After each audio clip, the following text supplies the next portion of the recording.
Alors, le conflit au Moyen-Orient a vraiment des ramifications un peu partout. Il s'invite même à la fierté de Montréal, la fête de la fierté. L'organisme Fierté Montréal qui a annoncé hier soir qu'il a décidé d'exclure de son défilé ce qu'on appelle les organisations aux propos haineux. Ça commence à faire beaucoup d'impact, Rodolphe, là, tout ça.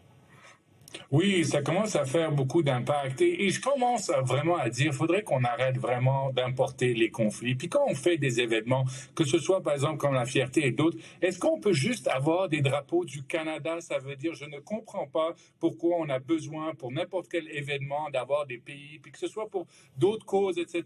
et tout. Moi, pour moi, j'ai l'impression que quand on a ce genre d'événements, on est Canadien ou on est Québécois et ce sera seulement normalement que ce genre de drapeau, au lieu qu'après, excusez-moi l'expression, c'est hijacké par des groupes pour n'importe quoi, soit pro-palestinien, soit pro-israélien. C'est un événement pour la diversité concernant les avancées qu'on a fait, non pas pour un conflit à l'étranger. Puis ce serait la même chose, je dirais, pour le conflit ukrainien ou d'autres.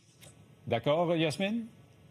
Ah, mais pour moi, lorsque j'ai vu cette nouvelle, je suis tombée des nues. Et pour moi, c'est la fierté qui s'est transformée en honte. Une fierté qui est supposée inclure, célébrer Montréal, célébrer les avancées que l'on a fait pour le droit des minorités sexuelles et que tout d'un coup, on commence à exclure certaines personnes sur la base de leur position politique. Ce qu'avance comme argument fierté ne tient pas la route, ne sont pas des arguments solides. Et honnêtement, j'ai honte comme Montréalaise qu'on ait une fierté dans laquelle on n'inclut pas tout le monde. En fait, qu'on exclut de manière proactive des groupes, peu importe leurs idées, leurs positions politiques. La diversité, ça devrait être le mot d'ordre de la fierté. Ça ne l'est pas. Honnêtement, c'est gênant. C'est en train de devenir trop politique, en quelque sorte. Oui, c'est trop politique. Et qui sont eux pour qu'ils jugent que, je ne sais pas, C'est si ça. déjà ils sont allés trop loin, etc., etc. Là, ça veut dire, et au bout d'un moment, c'est pas eux non plus qui sont des experts concernant le code criminel ou des propos haineux ou pas haineux, ou le sionisme ou pas le sionisme, par exemple.